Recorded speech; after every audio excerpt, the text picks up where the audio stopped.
Hey you guys, Jay Lavoisier here, and today I'm going to be talking about the whole rentals of homes and the process and the prices. Like, for real. Let's go. So, if you're not already subscribed, hit that like button and click subscribe so you can keep up with all my content. Let me just say, right now, I'm staying with my parents. I'm living in a back room. My kids are living in another room, the den. They don't even have their own room. They're living in the den. And while I'm so blessed and so humbled that we're able to do that, it's a lot. It's a lot going from a big house that we had to come here. Now, mind you, I sold my house because, like, the first day I was in my house, one of my neighbors came up to me, and she was of Caucasian skin, and she was like, "You're the 8th black family that's moved in here." Red flag. I didn't appreciate that comment. And then, my second day in the home, the toilet stopped working. Not only did the toilet stop working, but the ceiling, I had 2 floors. The ceiling over the kitchen was leaking because when the toilet stopped working, it backed up to the point where it leaked all over my kitchen floor and counter, which is disgusting. And then the people, even though my house was under warranty because it was a brand new house, they had the nerve to act like it was the toilet paper I was using that was causing the clog. Sir, I've only been in the house for 2 days. Ain't that much pooping in the world. So, and then plus it was just not an area that was accessible to the highway. Like, y'all disregard, my ponytail is just doing its own thing. It's so long. Like, it took exactly 18 minutes to get to the highway. So if I wanted to go anywhere, it was 18 minutes to get to the highway. It was minimum 20-25 minutes to go where I was going. So wherever I was at, I was probably going to be there an hour or two. And then it's another, 40-45 minutes to get home. So I automatically had to account for an hour and a half getting to and from home for every trip. And so that was just not it. That was just not it. I was falling asleep on the way home. Delivery sometime would take me 3-4 hours just to deliver a cake. And it was a lot. I was happy to move. I kind of missed some of my neighbors, but overall, I was extremely happy and blessed to be able to sell my home for a profit, get out of debt, and get out of that mortgage. And so having, I had a really, really big home. It was over 25,000 square feet. And so living in a room I'm a little claustrophobic, but I mean, I've got a lot of space in here. I think we've moved around the furniture to the point where there's a lot of space, open space. I'm able to do stuff. So renting a home.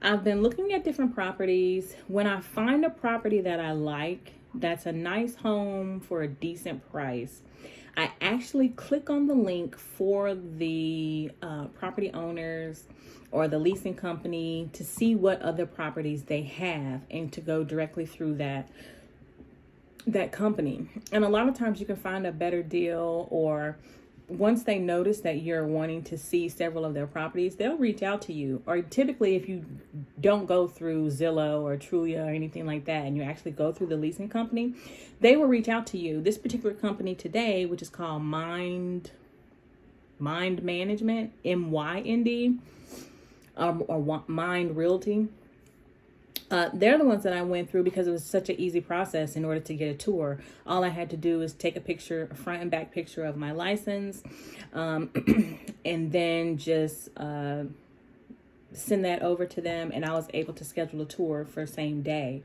And I actually saw 4 houses today. So that was really convenient, where I didn't have to wait for an agent. I didn't have to wait for somebody to come out to show me the property. I didn't have to go somewhere and get the key and then drive to the house. It was very, very convenient. The keys were in a lockbox. I was able to go in, go out at my leisure. I took my children so that they can be a part of the process, because I bought my first house without my kids. And even though they liked the house, I feel like they didn't love it. So I want them to be a part of the process so they can tell me what they like and what they don't like. And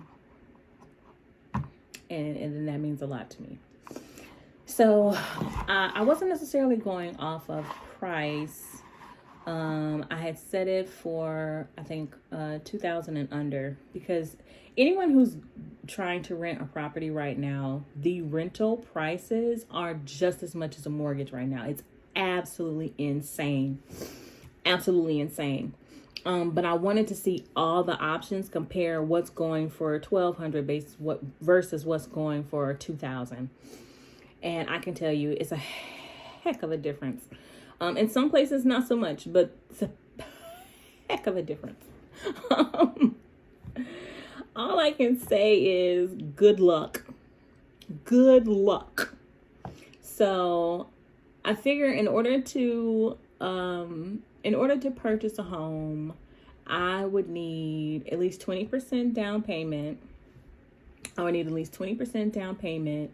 And then with that 20%, I don't know if that would include closing costs or that initial money, earnest money. So I would want to make sure that I have enough for that. If you put down at least 20% of the home that you're purchasing, depending on what type of loan you have, they make you get PMI insurance, which pretty much just ensures the bank that if you default on your loan, the bank has insurance so that they can get their money back. And if you don't put down 20%, typically you have to pay that additional. So for my home was, I want to say $1,300 or $1,350 or something like that. And then with the PMI insurance, it went up to $1,711. So my mortgage was $1,711. Which kind of sucks, because if you actually think about the market, I bought my house for $277,000, $287,000, something like that. I sold it. I got like a $50,000 profit almost. So to be able to get that same house now, that same house is going for $350,000. So almost $100,000 more. And if I were to get a mortgage, my mortgage would be $2,500 or more.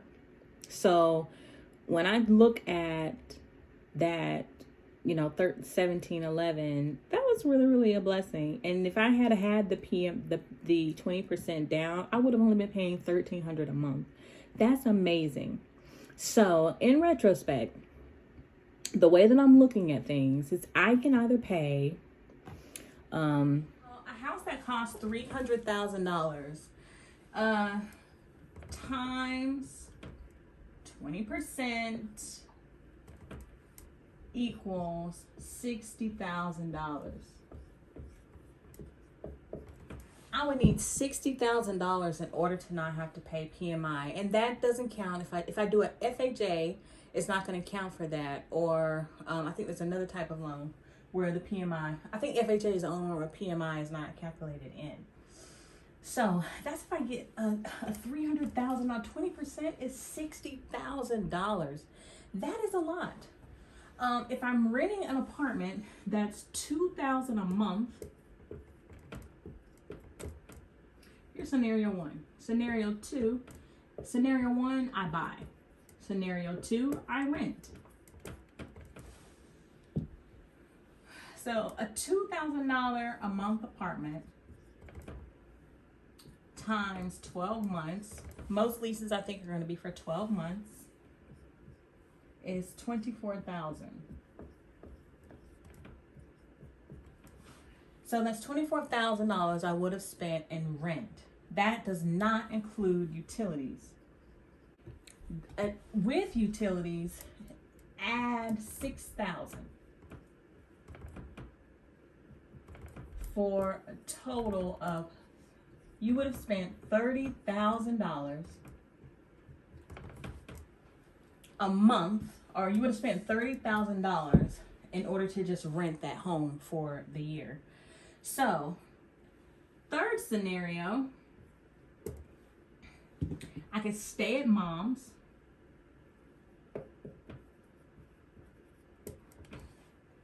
And this $30,000 I would have spent in rent, or actually, I do pay my parents rent.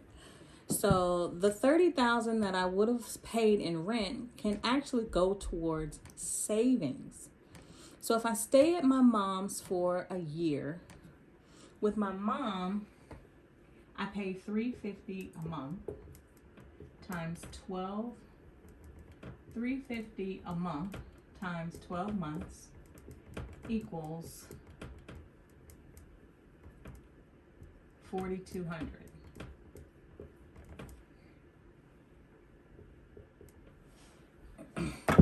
So if we do 30,000 minus 4,200, or this minus this, I could be saving $25,800.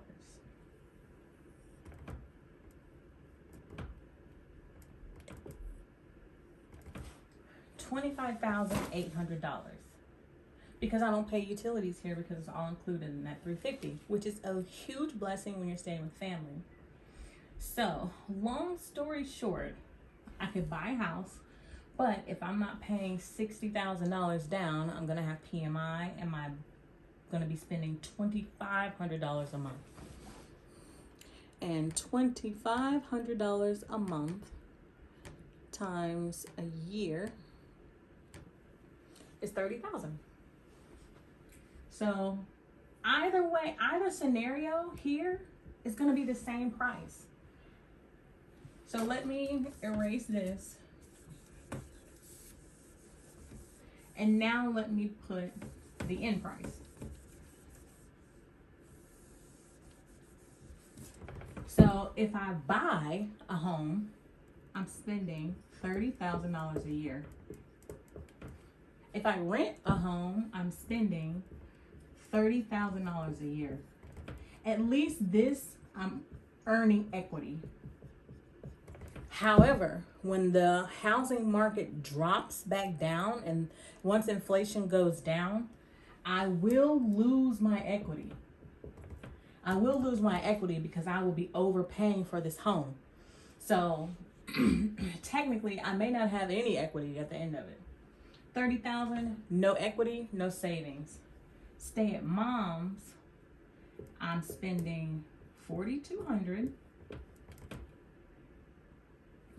and I should have $25,800 in savings. That's savings from not renting or buying. So if I do that minus 60,000,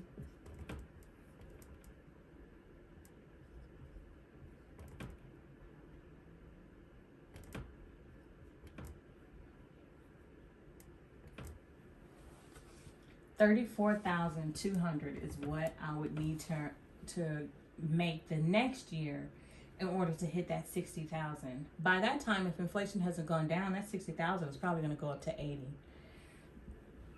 However, I save $3,000 a month now. I can save $3,000 a month now.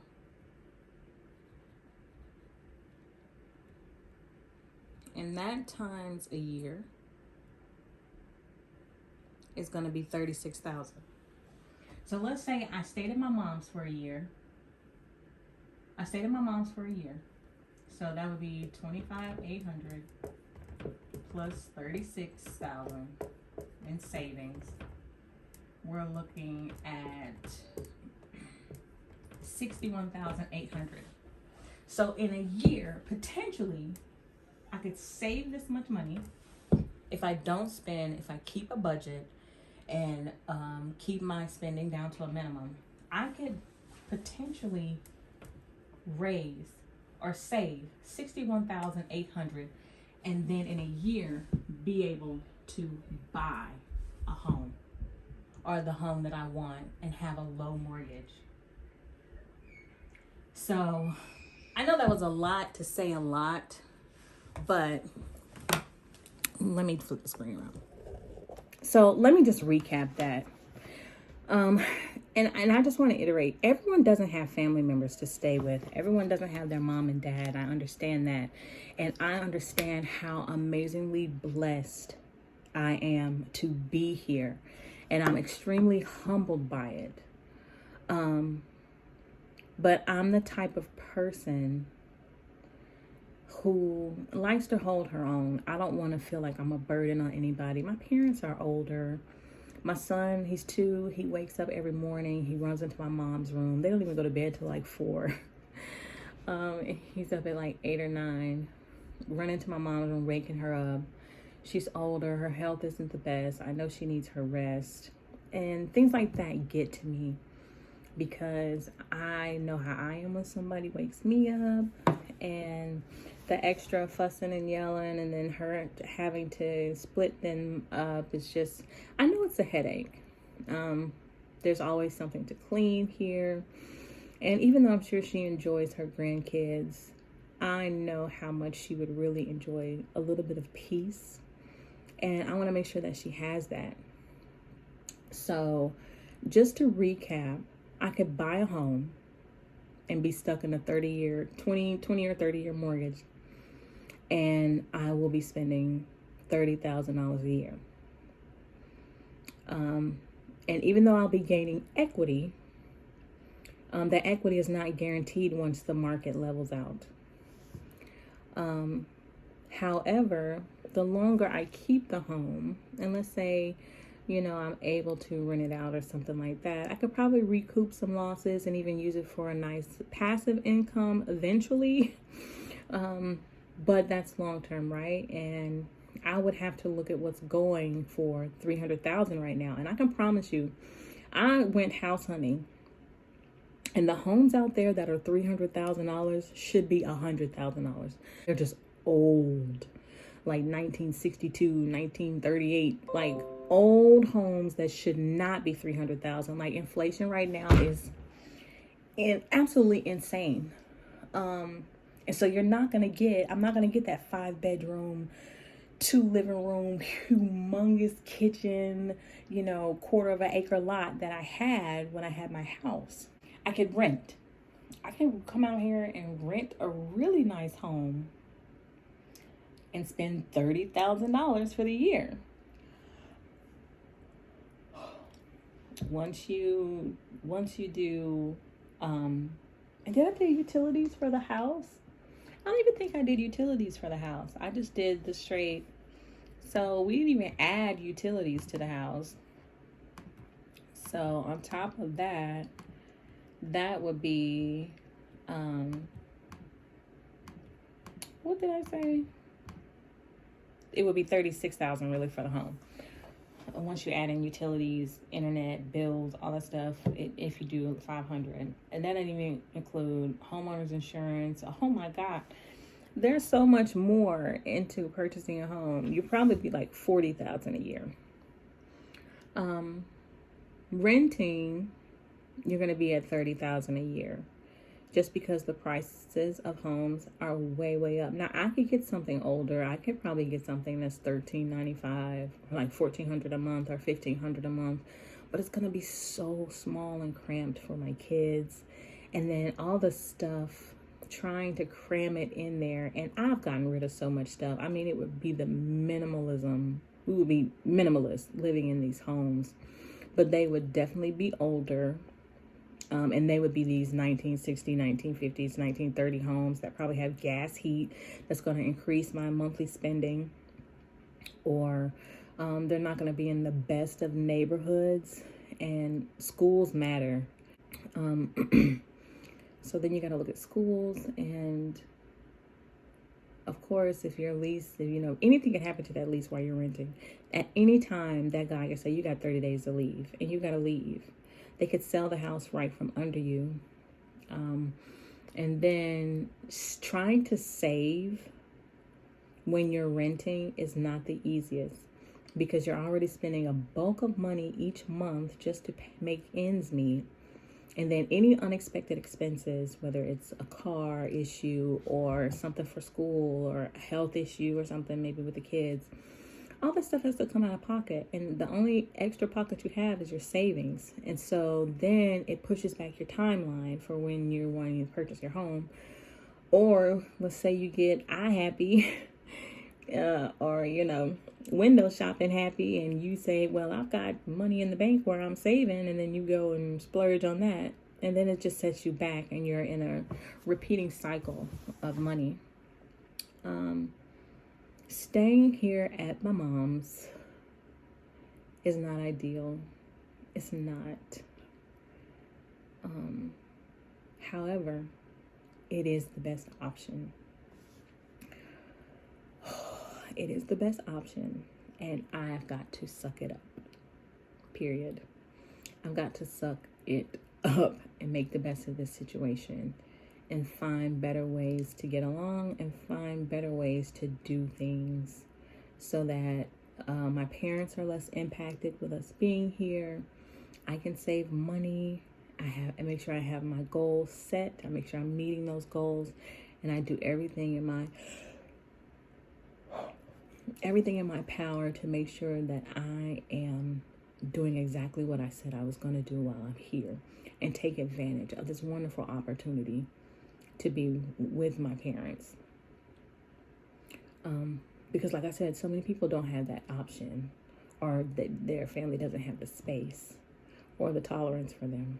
So I am humbled. I really am. And I really understand how everything works. And I really understand that sacrifice and patience and being humble really, really pays off in the end. And sometimes it's not about what you have to spend. Sometimes it's just about making a better decision that pays off for you, not only your money, your wallet, your bank, but pays off for you and your family in the long run. And me being able to put down a large sum of money so that I can purchase the home, so that I don't have to worry about PMI if I'm not doing an FHA loan. Excuse me. That matters to me. That matters to me, that I'm able to save money over the 30-year period instead of right now for the year. And I can get the home that I want at the price that's really, really good, and be able to enjoy my family and splurge on my family when I finally get something that's mine.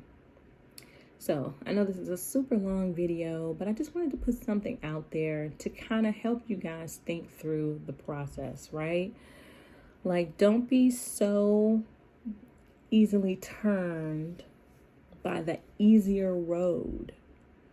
Like, just because it seems simple, and just because you feel like, I understand I'm paying money, but I'm going to have my own space, you're really, really, really going to bite the bullet in the end.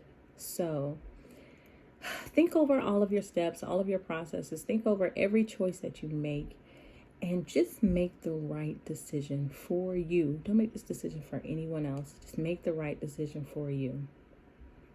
I hope this was very helpful, and I hope you guys have an absolutely wonderful day. Thank you so much for watching my video. Subscribe, you guys. Peace.